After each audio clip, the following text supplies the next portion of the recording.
नए साल के आगाज से पहले मुल्क की सियासत में बड़ी पेशरफ्त सामने आई है। इमरान खान के दो मुतालबात पर आज से हुकूमत और तहरीक इंसाफ के दरमियान बाज़ाब्ता मुज़ाकरात का आगाज हो गया है। इसके साथ साथ आज सदर आसिफ अली जरदारी से वज़ीर आज़म शहबाज शरीफ की मुलाकात हुई है, जिसमें नायब वज़ीर आज़म इसहाक डार, वज़ीर दाखिला मोहसिन नकवी, गवर्नर खैबर पख्तूनख्वा फैसल करीम कुंडी, राजा परवेज़ अशरफ और सैयद नवीद कमर भी शरीक हुए। एलामे के मुताबिक इस मुलाकात में मुल्क की मजमूई सियासी, मुआशी और सिक्योरिटी की सूरत हाल पर गुफ्तगू की गई, जबकि इससे पहले आज पार्लियामेंट हाउस में हुकूमत और पीटीआई का पहला बाज़ाब्ता इजलास हुआ, जिसमें 8 रुकनी हुकूमती कमेटी के 7 अरकान शरीक हुए। लेकिन तहरीक इंसाफ की 7 रुकनी कमेटी के सिर्फ 3 अरकान इजलास में आए, जिनमें असद कैसर, अल्लामा राजा नासिर अब्बास और साहबजादा हामिद रजा शामिल थे। यानी तहरीक इंसाफ की तरफ से सिर्फ असद कैसर शामिल थे। इजलास के एलामिया के मुताबिक आज पार्लियामेंट हाउस में हुकूमती इत्तेहादी कमेटी और पीटीआई इत्तेहादी कमेटी के दरमियान मुज़ाकरात की पहली बाज़ाब्ता नशिस्त हुई।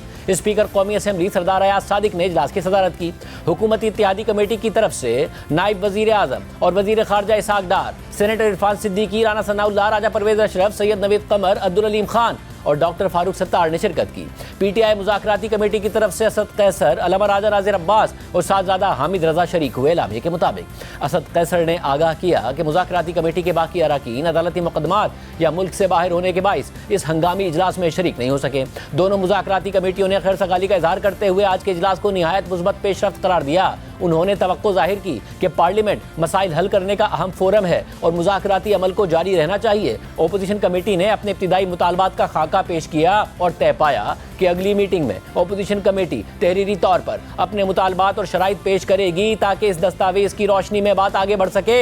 बाहिमी मुशावरत से तय पाया कि अगला मुज़ाकराती इजलास 2 जनवरी को मुनक़िद होगा। अब आम बात यह है कि मुज़ाकरात में तहरीक इंसाफ की मुज़ाकराती कमेटी के सिर्फ 3 अरकान शरीक हुए, 4 अरकान गैर हाजिर रहे। अहम बात यह भी है कि गुज़िश्ता हफ्ते इमरान खान ने अपनी 7 रुकनी कमेटी को मुलाकात के लिए अडियाला जेल बुलाया था, तो तब भी सिर्फ 3 अरकान मिलने पहुंचे थे, जिनमें अली अमीन गंडापुर, सलमान अकरम राजा और हामिद खान शामिल थे। उनमें से 2 यानी अली अमीन गंडापुर और सलमान अकरम राजा की इमरान खान से बात भी हुई थी, मगर आज ये तीनों ही अरकान हुकूमत से मुज़ाकरात के लिए नहीं पहुंचे। इस हवाले से तहरीक इंसाफ के चेयरमैन बैरिस्टर गौहर खान ने जियो न्यूज़ के नुमाइंदे हैदर शराजी से गुफ्तगू करते हुए कहा कि अली अमीन गंडापुर काबीना इजलास की वजह से शरीक नहीं हुए, उमर अयूब पेशावर की अदालतों में पेशी की वजह से ना आ सके, हामिद खान बांग्लादेश के दौरे की वजह से मुज़ाकरात में शरीक ना हो सके, सलमान अकरम राजा लाहौर में अदालती मसरूफियात की वजह से शरीक ना हुए।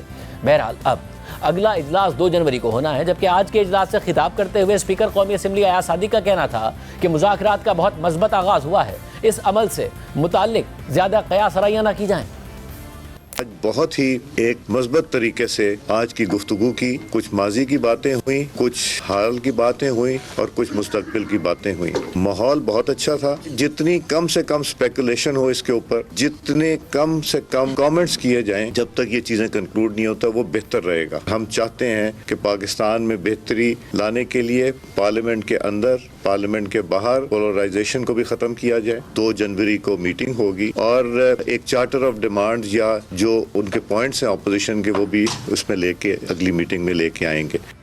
इजलास के बाद मीडिया से गुफ्तगू करते हुए असद कैसर ने कहा कि आज हमने अपने मुतालबात पेश कर दिए हैं। हुकूमत से इमरान खान से मुलाकात करवाने का मुतालबा किया, जिस पर हुकूमत मान गई है। आपने तो रिपोर्ट कर दिया है कि आज हमारी मीटिंग हो गई है। इस पर हमने अपना नुक्ता नज़र इस तरीके से रखा कि जो हमारा मौक़िफ़ है कि हमारे इतने कैदी हैं, इंक्लूडिंग इमरान खान और जो हमारे वर्कर्स हैं, इनकी रिहाई और जुडिशल कमीशन के हवाले से जो हमारा मुतालबा है कि सुप्रीम कोर्ट की सीनियर तरीन जज की जुडिशल कमीशन बनाया जाए। और 2 तारीख को जो हमारी मीटिंग है उसमें हम पूरा अपना जो हमारा जो भी डिमांड्स है जो भी उसमें रखेंगे। हमने ये भी मुतालबा किया है कि इमरान खान के साथ जो है ना हमारा राबिता इस्तेवार किया जाए, उनके साथ हमारी मीटिंग हो, ताकि जो भी हो, क्योंकि वो हमारा लीडर है, उन्हीं की इंस्ट्रक्शन पे हम आगे बढ़ेंगे। तो हुकूमत ने ये मुतालबा मान लिया है कि हम आपको मुलाकात अरेंज करते हैं।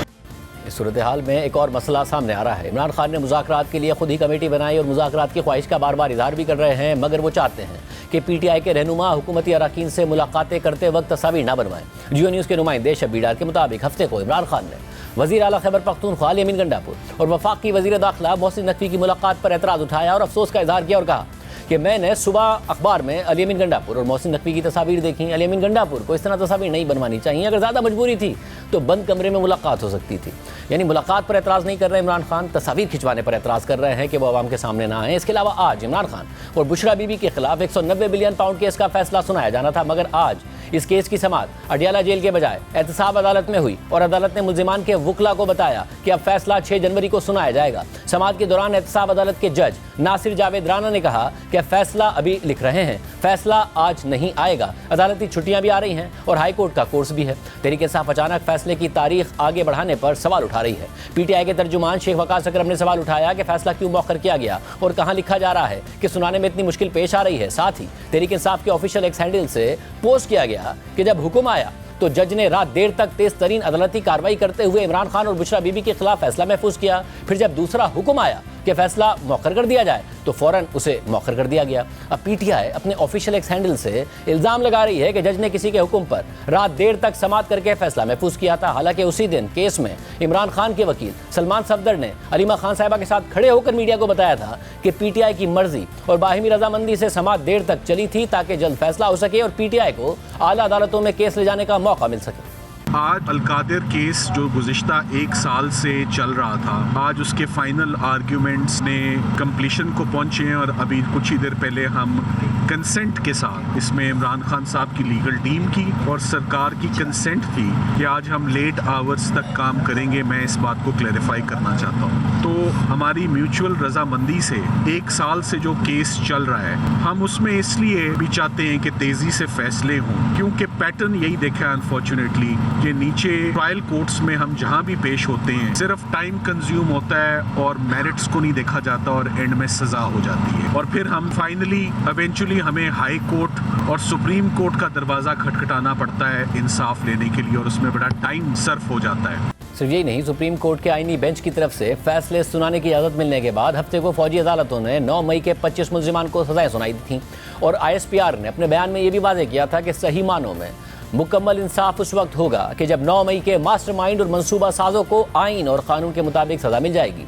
रियासत पाकिस्तान 9 मई के वाक़यात में मुकम्मल इंसाफ मुहैया करके रियासत की अमलदारी को यकीनी बनाएगी। फौजी अदालतों में सिविलियंस के ट्रायल और फैसलों पर न सिर्फ मुल्क के अंदर से तनकीद हो रही है और सवाल उठाया जा रहा है कि फेयर ट्रायल के तकाजे पूरे किए गए हैं या नहीं, बल्कि यूरोपीय यूनियन ने भी इन सजाओं पर तशवीश का इजहार किया है। यूरोपीय यूनियन के बयान के मुताबिक यूरोपीय यूनियन पाकिस्तान में फौजी अदालत की तरफ से 25 शहरियों को सुनाई गई सजाओं पर तशवीश का इजहार करती है। उन फैसलों को इन जिम्मेदारियों के बरखिलाफ तस्वुर किया जाता है जो पाकिस्तान ने आलमी मुआहदा बराए शहरी और सियासी हुकूक के तहत उठाई हैं, जिसके आर्टिकल 14 के मुताबिक हर शख्स को आज़ाद, गैर जानिबदार और मजाज अदालत में मुनसिफाना और पब्लिक ट्रायल का हक हासिल है। साथ ही हर शख्स को मुनासिब और मौसर कानूनी नुमाइंदगी का हक भी हासिल है। इसके अलावा इसी आर्टिकल में यह भी वाज़ेह किया गया है कि फौजदारी मुकदमात के हर फैसले को पब्लिक किया जाएगा। यूरोपीय यूनियन के बयान के मुताबिक GSP+ के तहत पाकिस्तान समेत इससे इस्तिफादा हासिल करने वाले मुमालिक ने रजाकाराना तौर पर रजामंदी दी हुई है कि वो आलमी मुआहदा बराए शहरी और सियासी हुकूक समेत कोर इंटरनेशनल कन्वेंशंस को मौसर तरीके से नाफिज करेंगे ताकि GSP+ स्टेटस से फ़ायदा हासिल किया जाता रहे।